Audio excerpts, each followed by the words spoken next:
Fellas, let's talk about interior care.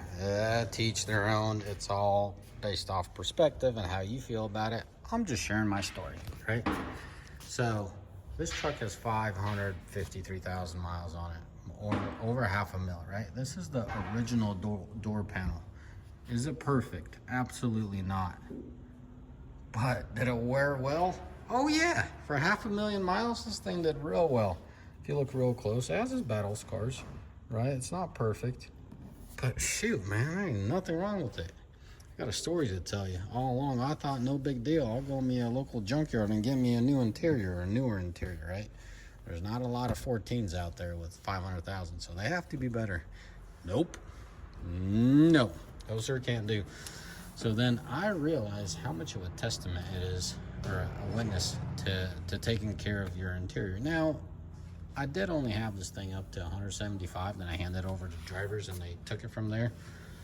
I would like to share my approach and what I've learned with leather and how it's held in it as long as it has. If I were not to take care of this interior, I've seen far worse interiors at 200,000. Obviously, you get what you pay for, and obviously the way you treat your interior is how it's going to treat you. I get that.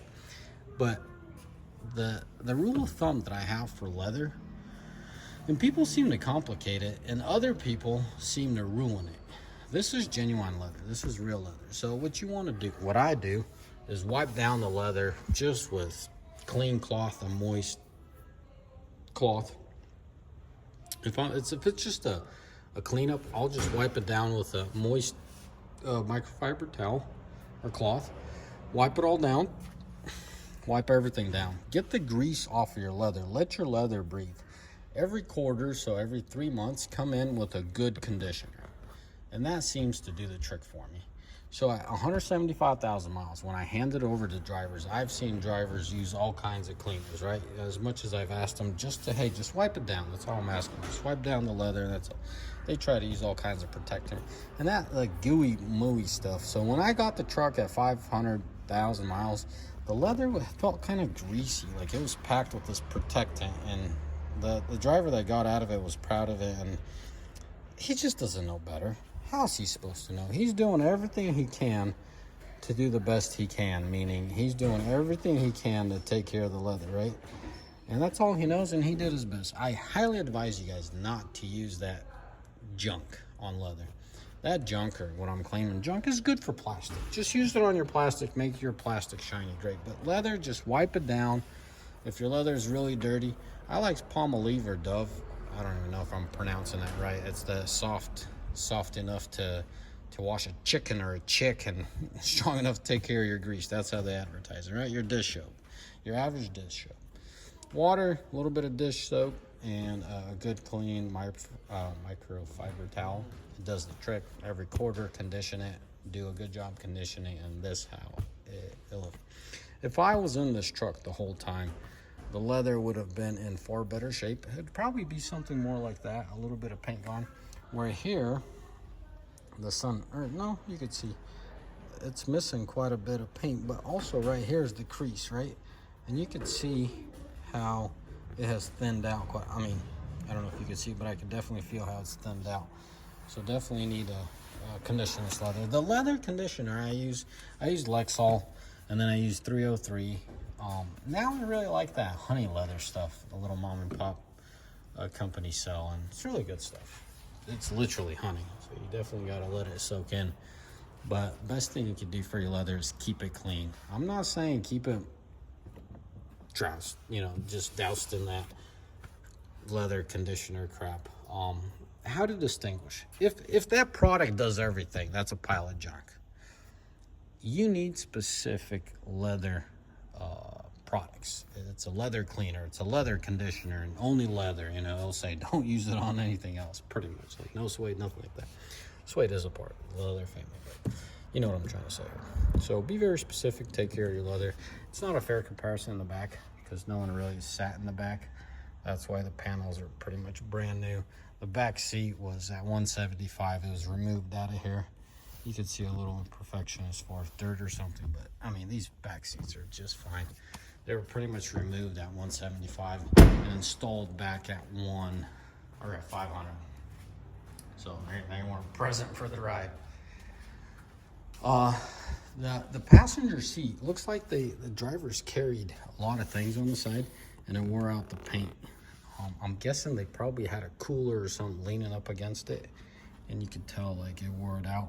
Not as much on the backside, so not as much grabbing and closing, just something running, wearing on it. Maybe if you look at it right here, right, maybe they wiped it down with acetone or something. You know, I just don't know. I couldn't tell you. I wasn't there for the full ride, but when I did take care of this truck and I had it in my possession, it was always a thorough wipe down with a damp towel, a little bit of you know, dish soap if I had to, if they were greasy or something, and then just condition it. And then when I did use outside or different product, it was specific to leather, and not so much. It's just keeping it clean. That's the biggest thing. A lot of people say the dash. What about the dash? This is the original dash. I haven't replaced anything in this interior besides this plastic right here. I completely by accident came across a leather. Well, it's not by accident. This gal said she had a limited, and the interior's in really good shape. Guys, that thing had like 200,000 miles. The steering wheel was tore. That seat was tore. The door panel was tore. But this piece was in really good shape. So I asked her if she was okay if I could, you know, take it from her. Not take it, but buy it. She said, yeah, I'm parting out the truck anyways. You could buy it off of us. Shoot, she charged me $60 for it, but whatever. Oh, and this center console. These lights, man, they absolutely suck. But you can't replace them once they burn out, so you kind of buy the whole assembly. But this got replaced at $500,000 with that 200,000 mile interior truck. So there you have that as well. Rest of the truck, everything is original. Yes, these these cup holders, everything's original. It might not be perfect, like you see that busted.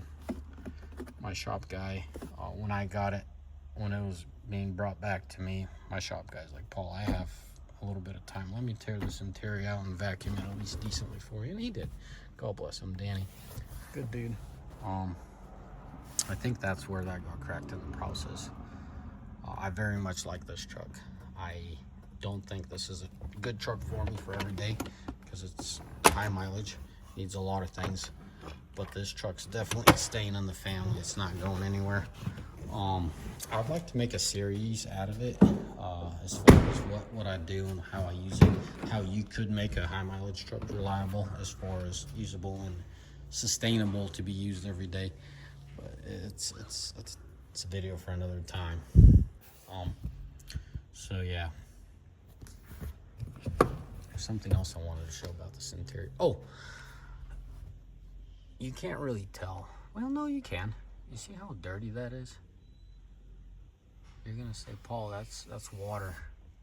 You know, you probably wouldn't be wrong. But isn't it the other way around? Shouldn't be a watermark down here?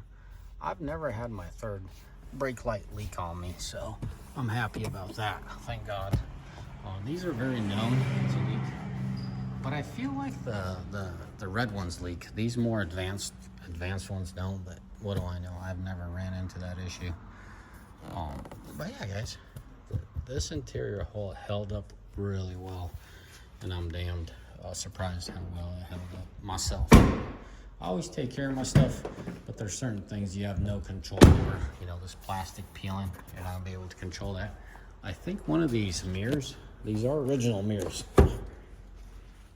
The chrome's just peeling off of it. What the heck happened to this mirror? Oh, right here. Duh.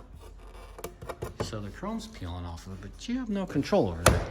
Take care of your stuff, do what you can, and it will take care of you. Once in a while, I did take care of these plastics. This is an original bed.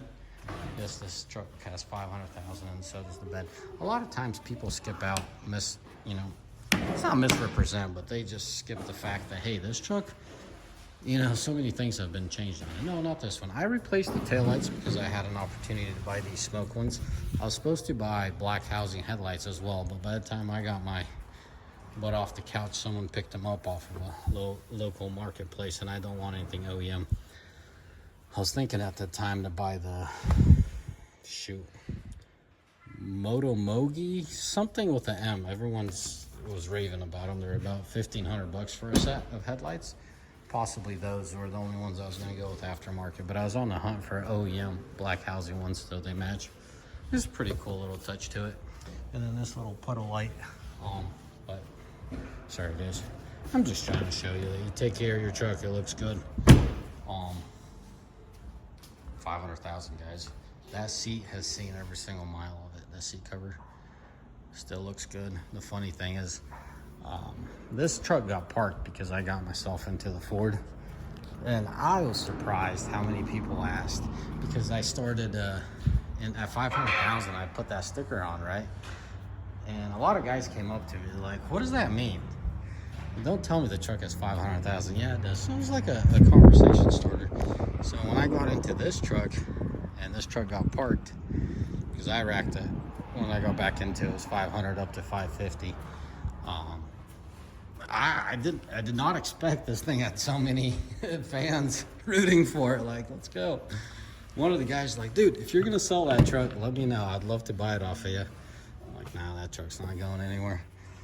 I believe this truck needs a turbo, needs a wiring harness for the engine, and a little bit of, I want the leaf springs replaced. So it's gonna gradually come instead of being pushed upon and forced, because I need the truck. I need to have a truck up and running, right? I need a truck for my family. So I'm probably never, well, I shouldn't say never. I have no plans on making it my primary truck, but it's definitely, I don't have any plans of giving up my secondary truck being this, right? Just a matter of time. I'll get to the roof lights, I'll get to the headlights, and as I said, the mechanical side, a little bit of turbo work. Well, I just want to put a cheetah in there, keep it as original as possible, and leaf springs. Maybe go through the rear end. The rear end's not complaining at all, but just maybe go through that rear end. It does have 553 original miles. No, it still has not been replaced. Anyways, guys, as always, may the Lord bless you, and may you all have a mighty fine day. Ciao, bye.